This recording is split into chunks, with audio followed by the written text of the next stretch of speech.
Hello నమస్తే వనకం సస్యకాల్ ఆదాబ్. Welcome to my channel cookery pots. నేను మీ ఆరిక్య అండి. ఇవాళ నేను మీకు చేయబోయే రెసిపీ ఏంటంటే సేమియా పాయసం. సేమియా పాయసం ఎలా థిక్గా కాకుండా చక్కటి కన్సిస్టెన్సీ చేసుకోవాలో ఇవాళ మీకు నేను చూపిస్తాను. ఓకేనా, లెట్స్ గో. ముందుగా మనం స్టవ్ ఆన్ చేసుకోవాలండి.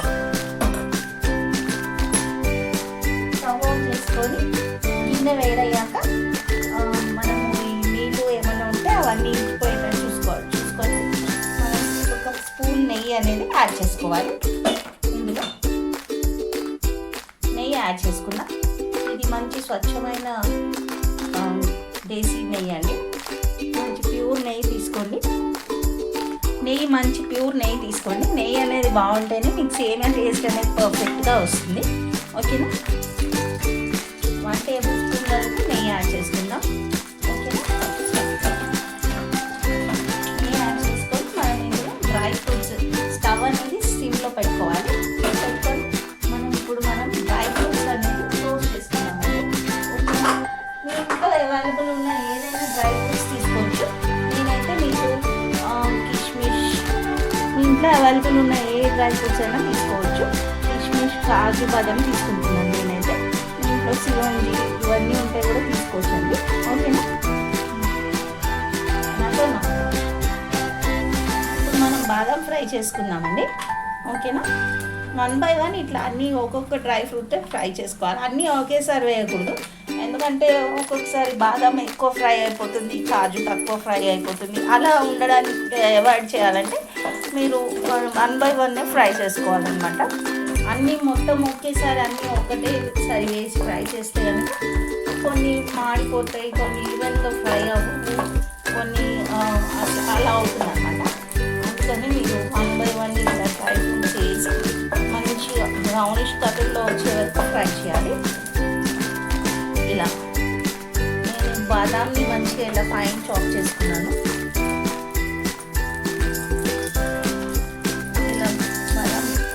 ఫ్రై చేసుకున్నాను. నెక్స్ట్ మీరు వేరే ఏదైనా డ్రై ఫ్రూట్ ఫ్రై చేసుకోవచ్చు. కాజు ఫ్రై చేసుకుందాం. చేయాల్సిన అవసరం లేదండి. ఒక 2 minutes ఇట్లా ఆయిల్ చాలా వేడిగా ఉంది కదా, ఇలా వేయగానే అలా ఫ్రై అయిపోయింది అన్నమాట.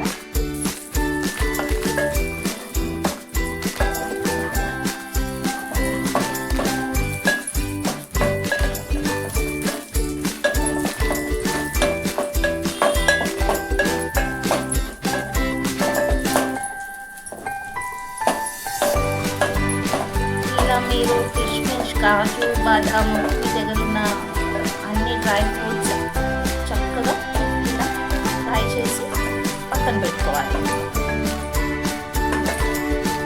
పక్కన పెట్టుకున్నాక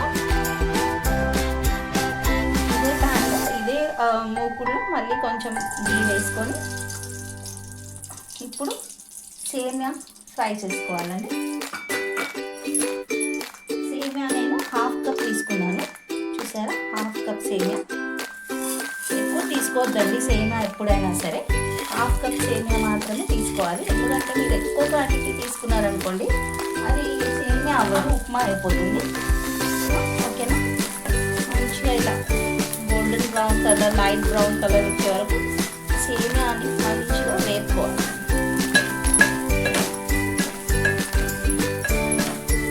చూసుకోవాలండి, ఇది ఎక్కువ మాడకూడదు, అలా అని పచ్చిగా ఉండకూడదు. సేమియా అనేది మంచిగా లైట్ గోల్డెన్ బ్రౌన్ కలర్లోకి వచ్చేటట్టు ఫ్రై చేసుకోవాలి.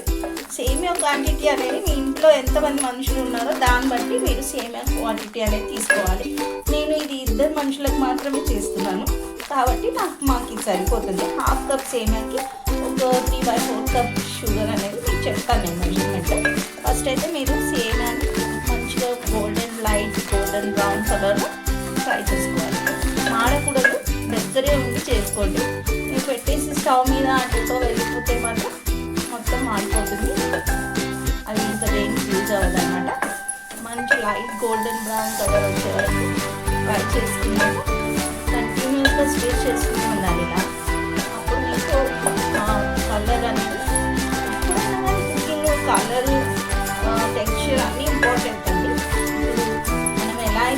శారీ సెలెక్షన్లో కలరు, టెక్స్చర్, దాని క్లాత్ అన్నీ చూస్తామో అలానే కుకింగ్లో కూడా అన్నమాట మీకు అన్నీ ఇంపార్టెంట్ ఉంటాయి అన్నమాట. కలరు, టెక్స్చర్ అన్నీ. ఇప్పుడు ఈ ఫ్రై అయిన సేమియాలోనే మనం కాచి చల్లార్చుకున్న పాలు అనేది పోసేయాలండి. నేను 1 లీటర్, ½ లీటర్ ప్యాకెట్ పాలు మరిగించి పెట్టుకున్నానండి. ఇది ప్యాకెట్ పాలని మనం ఇందులో సేమియాలో పోసేసుకోవాలి. పోసేసాక చక్కగా ఇలా కలపండి, కలుపుతూ ఉండాలి. ఒక 5 నిమిషాల వరకు ఇట్లా దీన్ని కలుపుతూ బాయిల్ చేసుకోవాలి. ఇది కొంచెం బాయిల్ అయ్యాక మనం ఇందులో షుగర్ ఇంకా చాలా వేరే ఇంగ్రీడియంట్స్ అన్ని మిక్స్ చేసుకుందాం. ఓకేనా?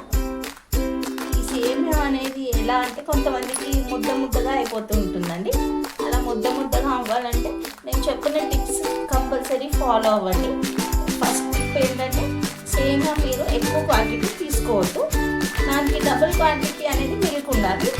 మిల్క్ అంటే మీరు సేమియా తీసుకున్న క్వాంటిటీ కంటే 3/4 క్వాంటిటీ అనేది మిల్క్ ఎక్కువ ఉండాలి.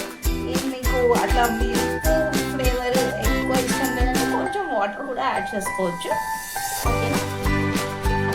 అప్పుడైతే మీకు సేమియా అనేది మంచిగా ఇలా చల్లారిన తర్వాత కూడా ముద్దగా అయిపోవడం ఇలా అనేది జరగదండి. మంచిగా ఇట్లా లూజ్గా పాయసం లాగా మంచి లిక్విడ్ టైప్లో ఉంటుంది. అలా ఉండాలంటే నేను చెప్పిన టిప్స్ ఫాలో అయిపోయింది. ఇంకేం లేదు. మీ సేమియా చూసారా చక్కగా నేను గోల్డెన్ ఫ్రై చేశాను కదా, ఆ కలర్ అంతా ఇందులో ఇన్ఫ్యూజ్ అయింది. మంచి కలర్ వచ్చిందండి. చూసారా? అది బాయిల్ అవుతుంటే కూడా మీకు ఆ కలర్ అనేది మిల్క్లో ఇన్ఫ్యూజ్ అయిపోయి చక్కగా కనిపిస్తుంది సేమియా అనేది. అలా అన్నమాట. అంత కలర్ వచ్చే వరకు ఫ్రై చేయాలి కంపల్సరీ. ఏదో ఫ్రై చేసామా లేదా అన్నట్టు ఫ్రై చేస్తే మాత్రం మీకు ఆ టెక్స్చర్ అనేది, ఆ కన్సిస్టెన్సీ అనేది రాదు. సో చూసుకోండి మీరు. ఇప్పుడు చూసారా సేమియా బాయిల్కి వచ్చేసింది. చూసారా పర్ఫెక్ట్గా బాయిల్ అయిపోతుంది సేమియా. ఇలా సేమియా ఇట్లా మీరు బాయిల్ అయ్యేటప్పుడు స్టిర్ చేస్తూ ఉండండి, అది అనుకోకుండా ఇట్లా మిక్స్ చేస్తూ ఉంటే అది కింద అనుకోకుండా ఉంటుంది. ప్లస్ ఏంటంటే ఒకదానికొకటి స్టిక్ అవ్వకుండా ఉంటుంది అన్నమాట. మధ్యలో ఇలా కలుపుతూ సేమియా అనేది బాయిల్ అయిందా లేదా ఇలా ఒక సేమియా తీసి ఇట్లా మీరు ప్రెస్ చేశారనుకోండి మీకు అర్థమైపోతుంది బాయిల్ అయిందా లేదా అనేది. ఇంకొంచెం 2% బాయిల్ అవ్వాలి. 2 minutes బాయిల్ అయితే సరిపోతుంది. చూడండి సేమియా అనేది బాయిల్ అయిందా లేదా ఇట్లా ప్రెస్ చేసి చూస్తే తెలిసిపోతుంది బాయిల్ అవ్వాలి. చూసారా? ఒక 2 minutes బాయిల్ అయితే సరిపోతుంది అన్నమాట. తర్వాత మనం ఇందులో షుగర్ అవన్నీ యాడ్ చేసేయచ్చు. ఇప్పుడు మనం ఇందులో షుగర్ యాడ్ చేసుకుందామండి. సేమియా నేను ½ కప్ తీసుకున్నాను కదా, మీ టేస్ట్ ప్రకారం మీకు ఎంత స్వీట్ కావాలి, మీరు ఎక్కువ స్వీట్ తినే వాళ్ళంటే మీరు 1 కప్ షుగర్ అనేది యాడ్ చేసుకోవచ్చు. లేదు మాకు షుగర్ తక్కువైనా పర్వాలేదు అనుకుంటే మాత్రం షుగర్ తక్కువ యాడ్ చేసుకోండి. ఓకే? నేనైతే ఇట్లా 3/4 కప్ అనేది షుగర్ యాడ్ చేస్తున్నాను. కొంచెం మిగిలిచ్చేసాను. ఒకవేళ సరిపోకపోతే మళ్ళీ లాస్ట్లో యాడ్ చేసుకోవచ్చు, నో ప్రాబ్లం. ఇప్పుడు ఒకసారి బాగా కలుపుకోవాలండి. కలుపుకొని బాయిల్ అయ్యే వరకు వదిలేయాలి. 2 minutes బాయిల్ అవ్వనివ్వాలి. మళ్ళీ ఒకసారి టెస్ట్ చేసుకున్నామండి సేమియా కుక్ అయిందా లేదా ప్రెస్ చేసి. మరీ ఎక్కువ కూడా కుక్ అవ్వద్దండి, మరీ ఎక్కువ కుక్ అవ్వద్దు, అండర్ కుక్ అవ్వద్దు అన్నమాట. ఎప్పుడైనా ఫుడ్ మీరు వండేటప్పుడు ఏదైనా డిష్ చేసేటప్పుడు మీరు ఒకటి గుర్తుపెట్టుకోవాలి. అదేంటంటే ఓవర్ కుక్ అవ్వద్దు, లేదు అంటే అండర్ కుక్ అవ్వద్దు. పర్ఫెక్ట్ మెథడ్లో కుక్ అవ్వాలన్నమాట. అదే మన డిష్కి బెస్ట్ కన్సిస్టెన్సీని, బెస్ట్ టేస్ట్ని ఇస్తుంది. ఓకేనా? సో ఇది ఇప్పుడు నార్మల్గా ఇంకొక 2 minutes అయితే అదంతా షుగర్ అంతా కరిగిపోయేలోపు ఆ సేమియా కూడా ఉడికిపోతుందండి, నో ప్రాబ్లం. ఇప్పుడు మనం ఏం చేద్దామంటే నెక్స్ట్ కొంచెం మిల్క్ మేడ్ యాడ్ చేసుకున్నామండి. చూసారా? మిల్క్ మేడ్ తీసుకున్నాను నేను. స్టవ్ సిమ్లో పెట్టుకోండి. ఓకేనా? ఇది మిల్క్ మేడ్ అండి. మిల్క్ మేడ్ కొంచెం అనేది నేను యాడ్ చేస్తున్నాను. చూసారా, ఒక 3-4 టేబుల్ స్పూన్స్. దీనివల్ల మనకి ఏంటంటే మంచి టేస్ట్ అనేది వస్తుందండి. క్రీమీ కన్సిస్టెన్సీ, ఎందుకంటే ఇవన్నీ పాల ప్యాకెట్స్ మంచిగా ప్యూర్ మిల్క్తో తయారవ్వట్లేదు కదా, అందుకని ఏంటంటే ఆ పాల్ టెక్స్చర్, ఆ పాల్ ఫ్లేవర్ అనేది మనకి సేమియా పాయసంలో దొరకదనమాట. సో మనం మిల్క్ మేడ్ యాడ్ చేసామనుకోండి, కొంచెం ఆ క్రీమీ ఫ్లేవర్ టెక్స్చర్ అనేది బాగుంటుంది అనమాట. ఈ టిప్ మీరు కంపల్సరీ ట్రై చేసి చూడండి, మీరే అంటారు వావ్ మీరు చేసే సేమియా చాలా బాగుందని. ఓకేనా, ఇప్పుడు ఇలా మీరు ఒక 2 minutes బాయిల్ చేశాక నెక్స్ట్ మీరు ఇందులో యాలకుల పొడి, నేను యాలకుల పొడి ఇలా దంచి పెట్టుకున్నానండి. ఓకేనా, దంచి పెట్టుకున్నాను. ఈ తోలు, ఈ స్కిన్, ఈ పీల్స్ అనేది వేయకపోయినా పర్వాలేదు. ఓకే, మీకు ఇష్టం ఉంది అంటే వేసుకోవచ్చు, లేదంటే సైడ్లో పెట్టేయచ్చు. నేనైతే ఒక 2 వేస్తున్నాను. స్టవ్ సిమ్లో పెట్టుకోండి. యాలకుల పొడి ఇలా నలుపుకుంటూ చేతితోటి వేయాలండి, ఎందుకంటే దాంట్లో ఉన్న ఫ్రాగ్రెన్స్ అంతా బయటికి రావాలి కదా, అందుకని. ఓకేనా, ఇలా కొంచెం యాలకుల పొడి ఒక 4 యాలకులు తీసుకున్నానండి. ఇలాచి ఒక 4 ఇలాచి తీసుకున్నాను. ఇలాచి ఫ్లేవర్ నాకైతే చాలా ఇష్టం అండి, కొంతమందికి నచ్చదు, నాకైతే చాలా ఇష్టం. ఇలాచి ఎంత ఉంటే అంత బాగుంటుంది అన్నమాట డిష్లో ఫ్లేవర్ అనేది. మళ్ళీ ఒకసారి మంచిగా ఇలా కలుపుకొని మళ్ళీ ఇట్లా ఒకసారి సేమియా అనేది కుక్ అయినా లేదా ఒకసారి టెస్ట్ చేసుకోండి. చూసారా, ఇప్పుడు సేమియా అనేది పర్ఫెక్ట్గా కుక్ అయిపోయిందండి. అంటే ఓవర్ కుక్ అవ్వలేదు, అలానే అండర్ కుక్ కూడా అవ్వలేదు అనమాట. పర్ఫెక్ట్ కుక్ అయిపోయింది. ఇప్పుడు మనం ఇందులో కొన్ని డ్రై ఫ్రూట్స్ యాడ్ చేసుకున్నాం.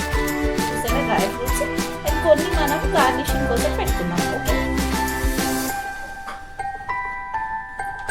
కాజు, బాదాం ఇవన్నీ ఫ్రై చేసి పెట్టుకున్నాను కదండి నేను, కిష్మిష్, అవన్నీ మీరు ఇంట్లో యాడ్ చేసేసుకోండి. అంటే టేస్టీ పాయసం రెడీ అయిపోయింది. ఓకేనా, ఇప్పుడు మనం ఈ సేమియా పాయసాన్ని సర్వింగ్ బౌల్లోకి తీసుకుందాం.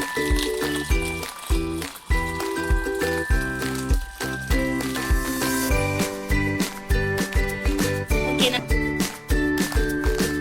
ఇంతేనండి, వేడి వేడి పాయసం రెడీ అయిపోయింది. ఇప్పుడు మనం దీన్ని డ్రై ఫ్రూట్స్తో గార్నిష్ చేసుకుందాం. నచ్చిన డ్రై ఫ్రూట్స్తో మీరు హ్యాపీగా గార్నిష్ చేసుకోవచ్చు. చూసారా, వేడి వేడి పాయసం రెడీ. ఎంత బాగుందో మీరు కూడా ట్రై చేసి నాకు కామెంట్స్లో చెప్పండి.